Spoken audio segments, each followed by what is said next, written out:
खबर है कि पुतिन ने ज़ेलेंस्की से हिसाब बराबर कर लिया है। रूस ने यूक्रेन पर मिसाइलों की बरसात कर दी है और मिसाइलों का यह ताबड़तोड़ वार 10 महीने पूरे करने जा रही जंग में रूस का कोई आम हमला नहीं है। इस हमले को पुतिन का बहुत बड़ा बदला बताया जा रहा है। बदला इसलिए क्योंकि एक दिन पहले ही रूस के 2 एयरबेस पर जबरदस्त धमाके हुए थे, जिनमें उसके 3 सैनिक मारे गए थे। साथ ही रूस के विमानों को भी नुकसान पहुंचा था। रूस का आरोप है कि उसके यहां हुए धमाकों में यूक्रेन का हाथ है, इसलिए धमाकों के कुछ घंटे बाद ही रूस ने यूक्रेन के अलग अलग इलाकों में मिसाइलें गिरा दी। और पुतिन ने ज़ेलेंस्की को यह बिल्कुल साफ साफ जता दिया कि अगर यूक्रेन ईंट चलाएगा तो उसे पत्थर से मुंह तोड़ जवाब दिया जाएगा। 8 हफ्तों में रूस का यूक्रेन पर यह 8वां मिसाइल हमला है, जिसकी आशंका कई दिनों से जताई जा रही थी।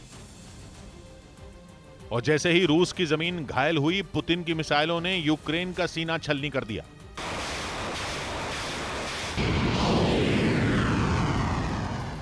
ज़ेलेंस्की को अपना गुस्सा दिखाने के लिए पुतिन ने बिल्कुल भी वक्त जाया नहीं किया और अपनी दर्जनों मिसाइलें यूक्रेन पर गिरा दी। बताया गया कि रूस के हमलों से यूक्रेन के कई इलाकों में बिजली और पानी की सप्लाई ठप पड़ गई। यहां तक कि 4 लोगों की जान जाने की भी खबर है। हालांकि यूक्रेन ने दावा किया कि उसने भी रूस का डटकर मुकाबला किया और रूस की तरफ से दागी गई 70 मिसाइलों में 60 मिसाइलों को मार गिराया। वहीं रूस भी दावे करने में पीछे नहीं रहा। उसने कहा कि उसकी मिसाइलों ने अपने सभी 17 निशानों को खत्म करके ही दम लिया। क्योंकि एक दिन पहले रूस के 2 एयरबेस पर जोरदार धमाके हुए थे। पहले तो रूस ने इन धमाकों पर चुप्पी साधी रखी, लेकिन फिर दावा किया कि यह यूक्रेन की साजिश थी, जिसने अपने ड्रोन रूस की तरफ छोड़ दिए और रूस के 2 बेहद अहम एयरबेस आग की लपटों में धधक उठे। पहला धमाका रूस के रिजाइन इलाके में मौजूद एयरबेस में हुआ। हमले के बाद यूक्रेन की एयरफोर्स के वेरीफाइड ट्विटर अकाउंट से 2 तस्वीरें पोस्ट की गईं, जिनमें एक फोटो में रूस के एक विमान का कचूमर निकला हुआ दिखा। पोस्ट में यूक्रेन की वायुसेना ने जश्न मनाते हुए इमोजी के साथ लिखा, रिजाइन क्या हुआ। मतलब यूक्रेन रूस पर हुए हमले का इस तरह मजाक उड़ा रहा था मानो रूस के एयरबेस की सूरत बिगाड़ने में उसका ही हाथ हो। वहीं दूसरा धमाका रूस के सरातफ इलाके के एयरबेस पर हुआ था। रूस के इन दोनों एयरबेसों पर परमाणु बम दागने वाले बॉम्बर तैनात रहते हैं और धमाकों में 2 बॉम्बरों को नुकसान भी पहुंचा। इसके बाद रूस ने दावा ठोक दिया कि उसके दोनों एयरबेस पर हुए धमाके कोई हादसा नहीं बल्कि हमला थे, जिन्हें अंजाम देने वाले यूक्रेन के ड्रोन थे।